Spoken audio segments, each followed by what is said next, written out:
The following is a production of New Mexico State University.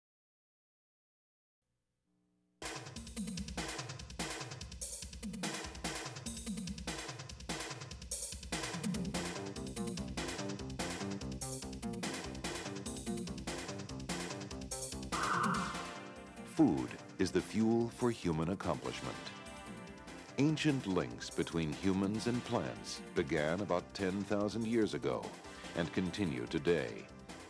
Yet they are not often obvious in a society where food and spices are born of supermarket shelves or drive-up windows.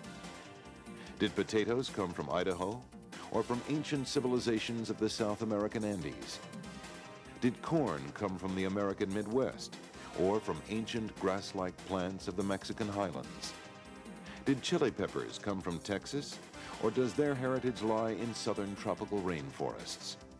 And if these foods do come from such exotic places and ancient civilizations, how did they become a staple in the Irish diet, a major spice in Oriental cuisine, or a snack few American moviegoers can do without?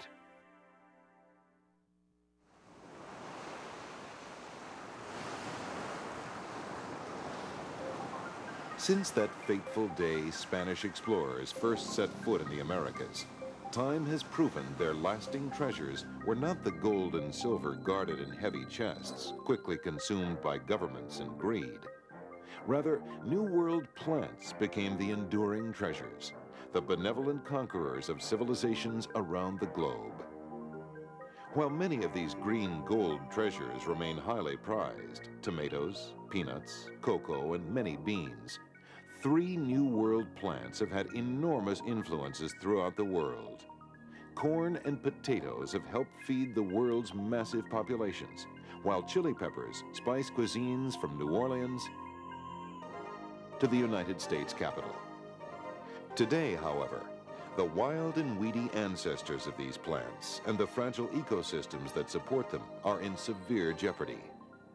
Nearly 5 centuries ago, explorers came in search of riches they believed would ensure survival in a hostile and competitive world.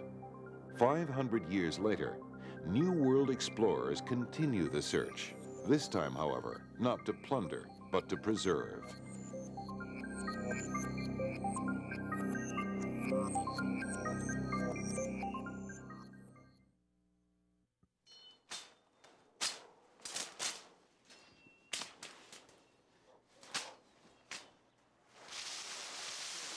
It's been a real demanding trip searching for these wild chili peppers. These plants hold genetic secrets that will impact agriculture, industry, even medicine. Many people look at these wild species as worthless weeds, but hidden within that plant are genes that are invaluable, worth more than the gold or money in the world because you cannot replace it or duplicate them now. Paul Bosland, a plant geneticist at New Mexico State University, is following the footsteps of Paul Stanley, who in 1939 documented various wild species of chili, also called capsicum, in the Guatemalan highlands. Bosland and assistant Max Gonzalez, however, have encountered a number of disturbing changes.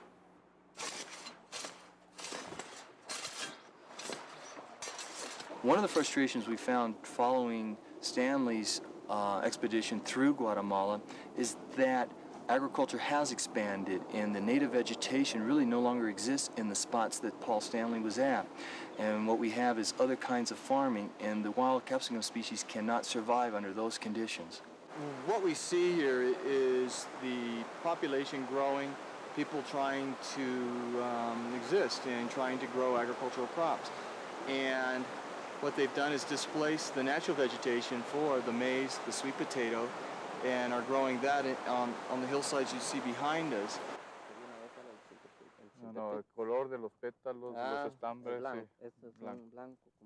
Not to be deterred, Bosland leaves Stanley's path, seeking the advice of locals who might lead him to the elusive peppers.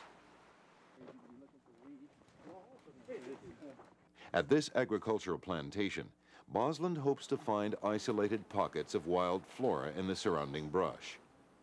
Unfortunately, the few wild areas left are under constant attack by slash and burn activities by the plantation workers.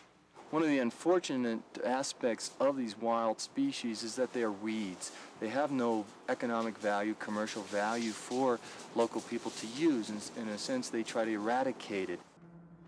We are going to go to Mazatenango Retauleu.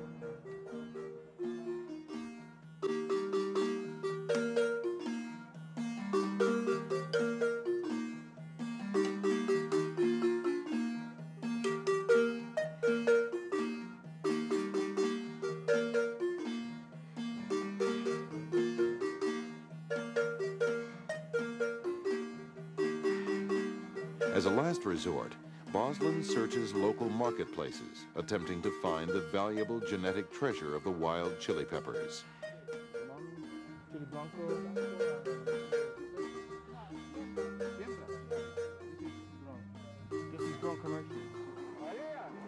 After visiting a number of areas, fear grows that the genetic treasures which existed in Guatemala only a half-century ago cannot be found. Population demands on natural areas, deforestation, and urbanization have all severely affected the environment. It's been a very disappointing trip in a sense for me, not being able to find these species. The biggest disappointment is that we've lost this species forever, that we won't be able to use it for the potential products that could come about in the future. What it means to us is that these species are extinct, their use, their valuable genetic resource is gone forever. Doesn't matter how much money you have, you can't bring the species back. And so it's a loss not only for us, but for future generations.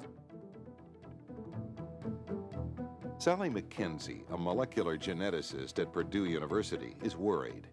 She sees the raw material for her research disappearing at a startling rate. McKenzie relies on people like Paul Boslin to seek out these New World treasures bearing genes needed for our modern crops.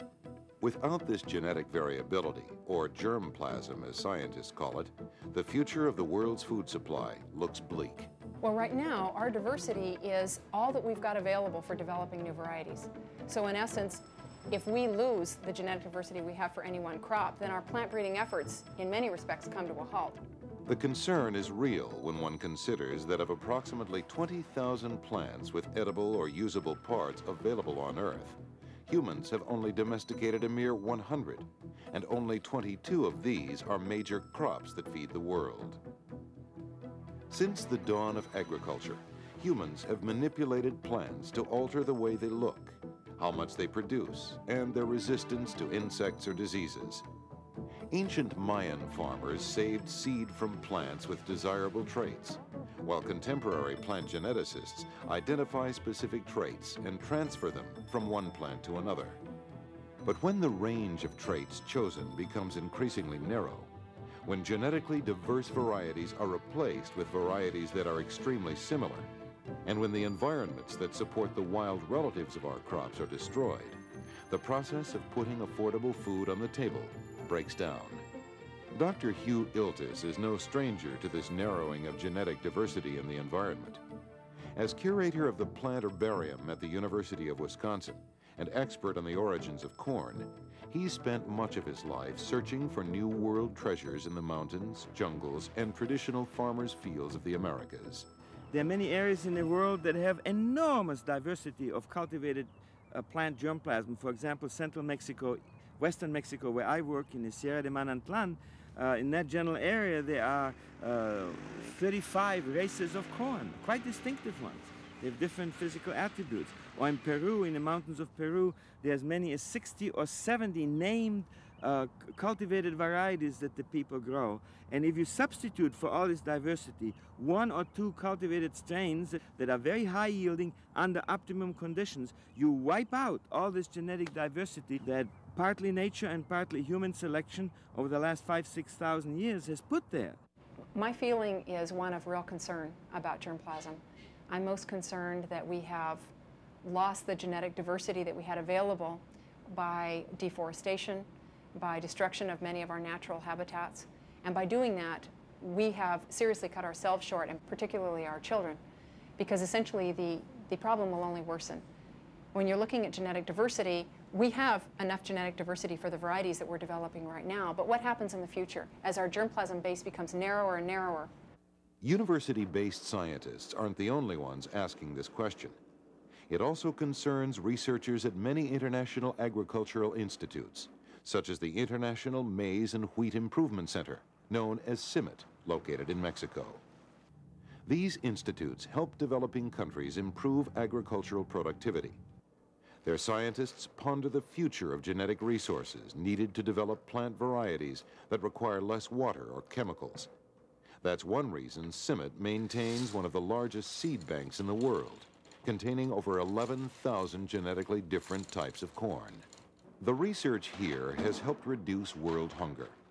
But these scientists also realize some of the drawbacks to introducing modern, high-yielding varieties into traditional farming systems.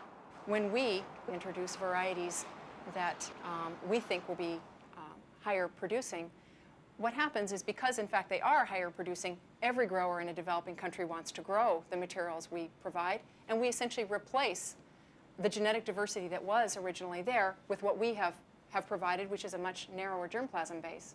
But why do farmers and agricultural scientists insist on breeding these genetically similar crops? The answer can be found here. Our consumers demand uniformity in crops. You don't want to go into a store and find very large tomatoes, very small tomatoes, all in one bunch. You want the largest, best-looking, best-tasting tomatoes you can find. Well, that demands uniformity. It also demands high yield. The only way you can do that, really, is in a monoculture situation right now. So what it means is you have one combination of genes in a whole large agricultural area. If a disease were to infect, that disease is able to infect the entire area, and every plant is uniformly, equally susceptible to that devastation.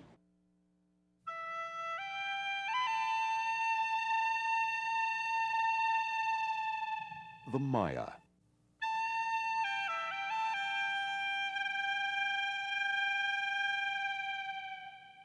This sophisticated Mesoamerican civilization flourished for centuries before the arrival of the Europeans. As with all successful cultures, the Maya established a reliable food supply. Their agricultural predecessors began experimenting with wild grasses some 8,000 years ago. By saving seeds from their best plants, maize or corn was constantly improved. It became the pivotal point of meals, religious ceremonies, and even the scheduling of wars. Centuries before Columbus, however, the Mayan civilization began to crumble. The reasons for this rapid decline continue to be hotly debated. Warfare and disease are often proposed theories. No one is certain.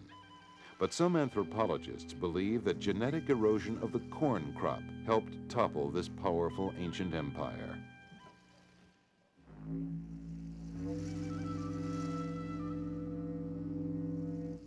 They developed a special type of terracing system and began to rely more and more on a narrow genetic base, that is, planted fewer and fewer varieties of maize on those terraces. And that, as happens today, a disease, probably some kind of maize mosaic, came along and destroyed the maize corn at that particular point in time, and that was the trigger which led to the collapse of the Maya civilization. Overdependence on New World crops has occurred repeatedly in the last 500 years, altering the course of human events. By the 1800s, the potato had migrated from the Andean highlands to the Old World, where it eventually became a staple of the Northern European diet. Because of its exceptionally high yield, this wondrous tuber fed vast populations and was in part responsible for fueling the Industrial Revolution. Then, tragedy struck. One of the great disasters of the last century was the Great Potato Famine in Ireland. And the sole cause of that was the fact that the Irish had come to depend on one variety of potato. And that variety was not tolerant to what is called late blight. And there was by accident a crate of potatoes introduced from Mexico, where this Phytophthora or late blight evolved, into Ireland, and immediately, because every spud was like every other spud, it completely wiped out all of the production in Ireland. So that suddenly people that were eating 15 pounds of potatoes a day had no potatoes to eat. And the result was 2 million, 3 million people died, not only in Ireland, but across the rest of Europe. What happens if in North America, such as in the 1970s, we have another corn blight and it reduces only the corn production by 20%? At the same time, other events occur, disastrous events. We could find ourselves very quickly in the same situation as the Maya were several thousand years ago. Although a narrow genetic base in corn is only one theory on the Mayan demise, there's no doubt that this and other Mesoamerican civilizations flourished largely because of these green gold treasures. In the 1990s, these treasures are often hidden beneath the layers of styrofoam, cellophane, and cardboard. Just like ancient civilizations, however, our society thrives and survives on these New World treasures. The New World foods have not only changed the course of history, they've also changed the way we look at foods, the way we feel about foods, and of course, the way we prepare foods.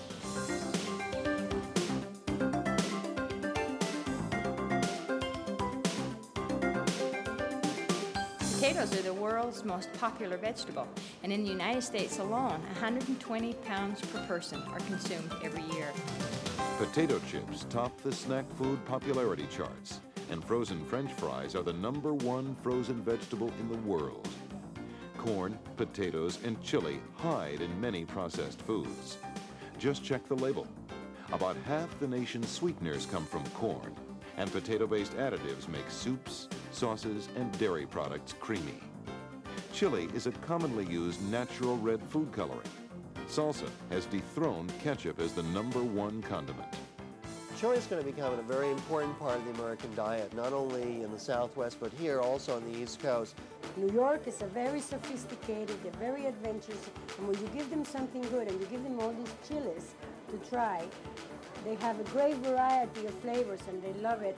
These New World treasures feed our sweet tooth. Y'all like to try some? It's really good. Help us unwind. Whoa, hello, baby. And even make us laugh. Products containing corn, potatoes, and chili make us look better, soothe tired feet, and warm sore muscles, and help protect us. Over 1,000 police departments all over the country have switched to capsaicin-based sprays rather than the old chemical sprays like mace. Throughout history, these treasures have been worshipped. They have been celebrated by individuals and the general public across the country. From the whole enchilada fiesta in New Mexico, to the World Potato Exposition in Idaho, to the Mitchell Corn Palace in South Dakota. All this adds up to economic growth. Today's yearly world potato crop is worth more than all the gold and silver the Spanish took from the Americas. And chili fever is fueling new economic opportunities for the agricultural and food industries. Corn is a major U.S. export crop and has a big impact on our nation's balance of payments. In addition to feeding livestock for meat production, refining and processing a $3 bushel of corn can generate over $12 in jobs, taxes, supplies, and transportation. When Columbus hoisted the sails on his 3 tiny ships and launched into the great void, neither he nor his daring crew could have imagined the tremendous impact their journey would have on the world. Today, the legacy of these intrepid explorers lives on. NASA has become very interested in using potatoes and some other plants for life support in space. Our work here at Wisconsin is concentrated on determining the potential of potatoes and how to use it effectively in space systems. The first work that we did for NASA was to show how many potatoes it would take to keep a person alive, and really how much space it would take to grow potatoes. And we were able to show that an area of about 15 feet by 15 feet was sufficient area to keep a person alive continuously in space. Can you verbalize how it feels? Scientists speculate that we have only grazed the surface in terms of medicinal uses for our plant genetic resources. Frank Etzkorn, the New Mexico Tech experimental psychologist who invented the nicotine patch, is looking at the possibility that the substance that makes chili peppers hot could be instrumental in reducing pain. We'll put powdered habanero pepper, about a fourth of a gram or a little bit less on each one of their tongues. And then we'll have them rate the pain as it increases, as it invariably will. And at that point, we're suspecting that the body is probably releasing endorphins to try to help attenuate that pain. Once the pain diminishes, Etzkorn gives the subjects Narcan to lower their endorphin levels. In most cases, the pain returns. Who would have guessed 50 years ago that eating chili was somewhat akin to an injection of morphine? But that may be what we're talking about. So we're tapping a very ancient mechanism. There's no doubt about that. And its precise function for ancient humans, we really don't know. You can't speculate on that. But what we might find in the future for its use, that's what's exciting. Exciting as it is, the future of scientific discovery is dependent on having the necessary genetic material. Even with the modern advancements of microbiology, researchers will be severely limited unless diverse plant populations are available.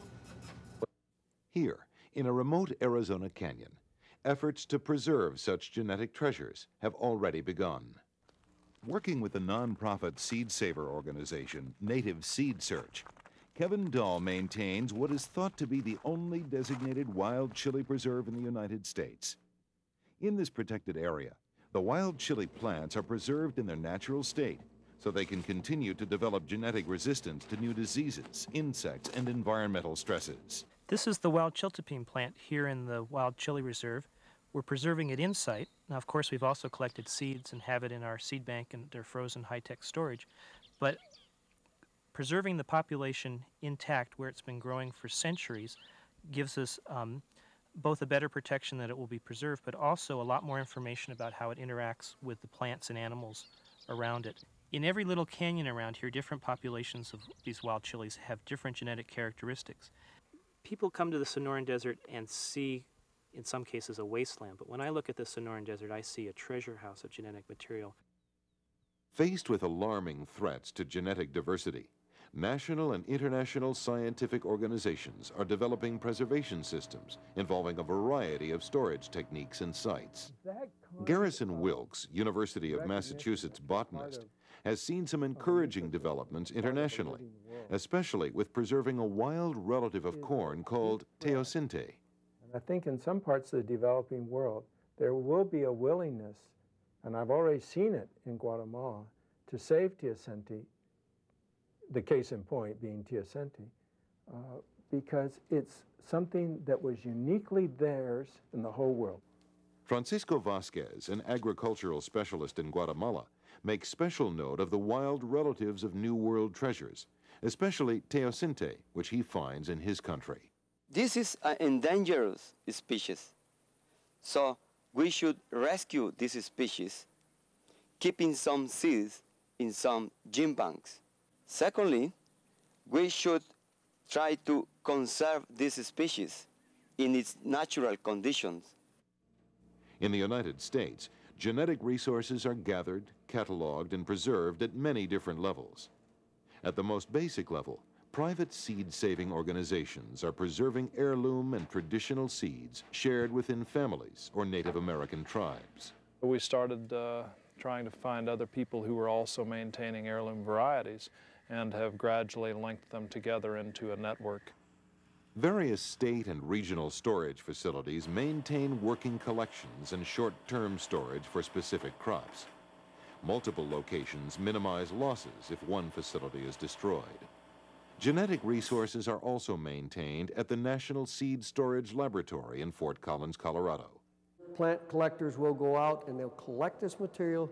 They always share it with the country that they are bringing it from. They'll bring it back to this country, put it in storage, and it is our responsibility then to maintain that in storage for eternity. Seeds are living organisms and require special care to preserve their genetic treasures. Our biggest problem is we're long-term storage. And if we could store a seed for eternity without it dying, that would be our goal. And so seed deterioration is the big problem. Once the seed is produced in the field, it starts to deteriorate immediately. Our goal in preserving seed is to decrease the deterioration to a level which will allow it to live for many, many years. We're hoping with liquid nitrogen storage that we can have seeds living for 100 or maybe even 200 years. It is with a sense of urgency that scientists continue to search, collect, preserve, and maintain these living resources, both in the field and in storage facilities. When a large tree falls in the forest, there's a splash, and people hear the noise of the crash. But when a gene system disappears in the world, it's silent. And most of the world's not picking up on the loss of genetic erosion. The degree of genetic erosion, the loss of this variation, we don't really know. All we know is that time seems to be running out, that as world population grows, as we impact more on these natural habitats where these crops are produced, you're going to find less and less of this variability. And one thing is for sure, if we have less variability, it's going to reduce our chances of survival in the future. If you don't have seeds, you have nothing for the future. We're losing these species quite rapidly, and hopefully people will become aware of the need to preserve this germplasm and work towards this, because it's not so much for you and me, but it's for our grandchildren, the next generations, that really need this material. The only way we can give the consumer what they want is to come up with genes. Genes that will confer resistance to insect, resistance to pests, that will give us quality characteristics that the consumer really wants. Genetically is the only way we can do that, because chemicals are just not a part of our future any longer. I mean, I think that people in agriculture know that we have to move away from chemicals to do that. We have the future in our hands here. We are storing it so that when there's a problem with our food supply in the future, we will have it. This seed is really more valuable than all the gold in Fort Knox. You may have money, but without the seed and the food, you cannot live. Early agriculturalists of the Americas found and preserved plants' genetic treasures. Benefiting from the knowledge base accumulated by Indian experimenters over thousands of years, modern-day scientists continue the tradition of green gold's advancement. The impacts these New World plants have had on civilizations and cultures around the globe have been tremendous, and they will continue to affect our lives in ways Christopher Columbus could never have imagined. The real treasure that Columbus took back to Europe and then gave to the rest of the world was the gift of the Indians to Columbus, green gold.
The preceding was a production of New Mexico State University.